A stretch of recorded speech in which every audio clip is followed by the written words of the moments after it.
আসসালামু আলাইকুম এভরিওয়ান, কেমন আছেন আপনারা সকলে? আশা করি বেশ ভালো আছেন। আমি আনিকা চলে এলাম ফ্লাইয়াদ এভিয়েশনের পক্ষ থেকে একটি নতুন ভিডিও নিয়ে। আজকের ভিডিওটির টপিক হচ্ছে সৌদি আরবের জব সংক্রান্ত কিছু তথ্য নিয়ে। আপনারা যারা যারা সৌদি আরবে যেতে চান কিংবা সৌদি আরবে গিয়ে একটি সুন্দর জব করতে চান, তাদের জন্য আজকের এই ভিডিওটি অত্যন্ত গুরুত্বপূর্ণ হতে চলেছে। তাই ভিডিওটি না টেনে শেষ পর্যন্ত ভিডিওটির সঙ্গেই থাকবেন। ফ্লাইয়াদ এভিয়েশন আপনার একটি বিশ্বস্ত সহযোগী। প্রিয় দর্শক, সৌদি আরবের জব সংক্রান্ত তথ্যগুলি জানার আগে চলুন এক ঝলকে দেখে আসি সৌদি আরবের শাসন ব্যবস্থা সম্পর্কে। সৌদি আরবের রাজনীতি বা সৌদি আরবের সরকার পদ্ধতি মূলত একটি ইসলামিক রাষ্ট্র শাসন ব্যবস্থা। সৌদি আরব একটি সার্বভৌম আরব ইসলামী দেশ। এর ধর্ম ইসলাম। সৌদি আরবের ক্ষমতার উৎস কোরআন ও রাসূলের হাদিস এবং দেশের সব বিধান ও আইনের আলোকেই প্রণীত। সৌদির সরকার আল সৌদ নামক বিশাল রাজ পরিবারের দ্বারা নিয়ন্ত্রিত, যা অভ্যন্তরীণ দ্বন্দ্বের কারণে বহু ভাগে বিভক্ত হয়েছে। পরিবারটির সদস্যগণ হল সরকার অনুমোদিত প্রধান রাজনৈতিক কর্তা। রাজ পরিবারের বাইরে রাজনৈতিক অংশগ্রহণ হলো সীমিত। সৌদি আরব হলো পৃথিবীর দুটি একমাত্র দেশের মধ্যে একটি যাদের কোনো আলাদা আইনসভা নেই, অপরটি হলো ভ্যাটিকান সিটি।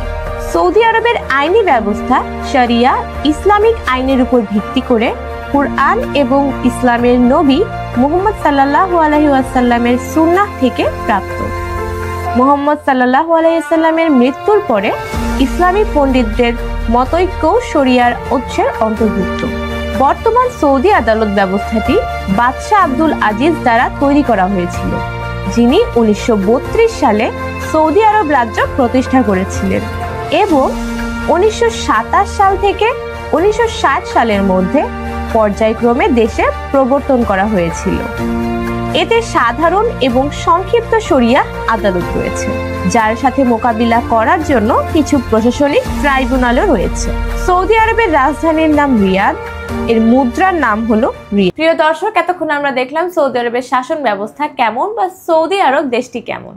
এবার চলুন জেনে আসি সৌদি আরবে আমরা ফ্লাইয়াদ এভিয়েশনের পক্ষ থেকে আপনাদেরকে কোন কোন কাজের সুযোগ করে দিচ্ছি। আমরা বর্তমানে সৌদি আরবে দুটি সেক্টরে কাজের সুযোগ করে দিচ্ছি, 1 কার ওয়াশ এবং 2 ফ্যাক্টরি হেল্পার। প্রিয় দর্শক, আপনারা সৌদি আরবে এই দুটি সেক্টরে কাজ করার প্রচুর পরিমাণের সুযোগ পাবেন আমাদের মাধ্যমে। তাই আপনারা যারা যারা ভাবছেন যে সৌদি আরবে গিয়ে আপনারা কোন কাজ করবেন বা কোন ডিরেক্ট কাজ যেটি কিনা আপনারা বাংলাদেশে বসে নিশ্চিত করতে পারেন, তাদের জন্য কিন্তু চিন্তা ভাবনার অবসান ঘটিয়ে এই কাজের সুযোগগুলো নিয়ে এলো ফ্লাইয়াদ এভিয়েশন। ফ্লাইয়াদ এভিয়েশন একটি সরকারি নিবন্ধিত ট্রাভেল এজেন্সি। এটি হতে পারে আপনার বিশ্বস্ততার অন্যতম একটি মাধ্যম। প্রিয় দর্শক, চলুন এবার জেনে আসি যদি আপনি সৌদি আরবে গিয়ে কার ওয়াশ অথবা এই ফ্যাক্টরি হেল্পারে কাজ করেন তাহলে আপনারা কি কি সুযোগ সুবিধা পেতে চলেছেন। প্রিয় দর্শক, সৌদি আরবে আপনার দৈনিক কর্মঘণ্টা হবে 10 ঘন্টা এবং যদি আপনি চান তাহলে কিন্তু ওভারটাইমও করতে পারবেন। কোম্পানির পক্ষ থেকে আপনাকে ওভারটাইমের সুযোগ সুবিধা দেওয়া হবে। এখানে আপনি অ্যাপ্লাই করার জন্য একটি নির্দিষ্ট বয়স সীমা আপনাকে থাকতে হবে। এখানে বয়স সীমা হচ্ছে 21 থেকে 35 বছরের মধ্যে। যদি আপনার বয়স কেবলমাত্র 21 থেকে 35-এর মধ্যে হয় তাহলেই কিন্তু আপনি এই জবের জন্য অ্যাপ্লাই করতে পারবেন। প্রিয় দর্শক, সেখানে খাবার নিজের ম্যানেজ করতে হবে এবং থাকা ও ইকামা সম্পূর্ণ ফ্রি এবং এখানে আপনার বেতন হবে 1200 রিয়াল। তাই আপনারাও যারা যারা সৌদি আরবে গিয়ে নিজের জীবনটাকে সুন্দর করে গুছিয়ে তুলতে চান বা নিজের স্বপ্নগুলোকে পূরণ করতে চান, তাদের জন্য কিন্তু ফ্লাইয়াদ এভিয়েশনের এই কাজের সুযোগগুলো বেস্ট অপশন হতে পারে।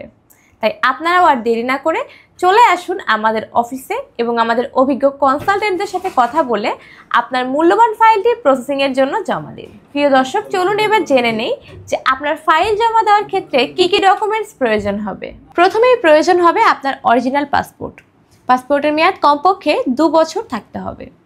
এরপরে প্রয়োজন হবে আপনার ন্যাশনাল আইডি কার্ড বা এনআইডি কার্ডের কপি। যদি আপনার কাছে এনআইডি কার্ডের কপি না থাকে সেক্ষেত্রে আপনি আপনার জন্ম সনদের কার্ডও ব্যবহার করতে পারেন, তবে তা কিন্তু বেসিক্যালি ইংলিশে লেখা হতে হবে। এরপরে প্রয়োজন হবে পাসপোর্ট সাইজের 6 কপি ল্যাব প্রিন্টেড ছবি, যার ব্যাকগ্রাউন্ড হতে হবে সাদা। এবং এরপরে পারমিট আসার পরে পুলিশ ক্লিয়ারেন্স পেপার প্রয়োজন এবং ফিঙ্গার ট্রেনিং সার্টিফিকেট প্রয়োজন। এর পাশাপাশি যাত্রীর নামে একটি ব্যাংক অ্যাকাউন্ট থাকতে হবে এবং সেই ব্যাংক অ্যাকাউন্টের স্টেটমেন্ট পেপারটি আমাদেরকে হস্তান্তর করতে হবে। তো খুবই সহজ কিছু ডকুমেন্টস যা কিনা আমাদের কাছে সবসময়ই থাকে। তাই আপনারা যারা সৌদি আরবে যেতে চাচ্ছেন বা যাওয়ার প্রিপারেশন নিচ্ছেন তারা অবশ্যই এই ডকুমেন্টসগুলো একত্র করে একটি ফাইল আকারে জমা করুন ফ্লাইয়াদ এভিয়েশনের কাছে। কেননা ফ্লাইয়াদ এভিয়েশন খুবই কম সময়ের মধ্যে এবং কম খরচের মধ্যে আপনাকে আপনার পছন্দের দেশে পাঠিয়ে দিবে এবং সেখানে গিয়ে আপনি কিন্তু সরাসরি একটি পার্মানেন্ট কাজে যুক্ত হতে পারবেন। সো প্রিয় দর্শক, আজকের ভিডিওটি এ পর্যন্তই। আশা করি ভিডিওটি আপনাদের বেশ ভালো লেগেছে। যদি ভিডিওটি ভালো লেগে থাকে তাহলে অবশ্যই একটি লাইক দিতে ভুলবেন না এবং যারা চ্যানেলে নতুন তারা চ্যানেলটি সাবস্ক্রাইব করে ফ্লাইয়াদ এভিয়েশনের সঙ্গেই থাকবেন। আপনাদের একটি লাইক কিংবা একটি সাবস্ক্রাইব আমাদের পথ চলার অনুপ্রেরণা। তাই অবশ্যই আমাদের চ্যানেলটি সাবস্ক্রাইব করবেন এবং সমস্ত ভিডিওতে লাইক দিয়ে দিবেন। এবং যদি আপনার ভিডিও সম্পর্কিত কোনো প্রশ্ন করার থাকে বা কোনো কিছু জানার থাকে সেক্ষেত্রে আমাদের কমেন্ট বক্সে আপনি প্রশ্নটি করতে পারেন। আমাদের প্রতিনিধি যত দ্রুত সম্ভব আপনাকে আপনার প্রশ্নের উত্তরটি দিয়ে সহায়তা করবে। দেখা হবে পরের কোনো ভিডিওতে। ততদিন পর্যন্ত সকলে ভালো থাকবেন, সুস্থ থাকবেন এবং নিরাপদে থাকবেন। আল্লাহ হাফিজ।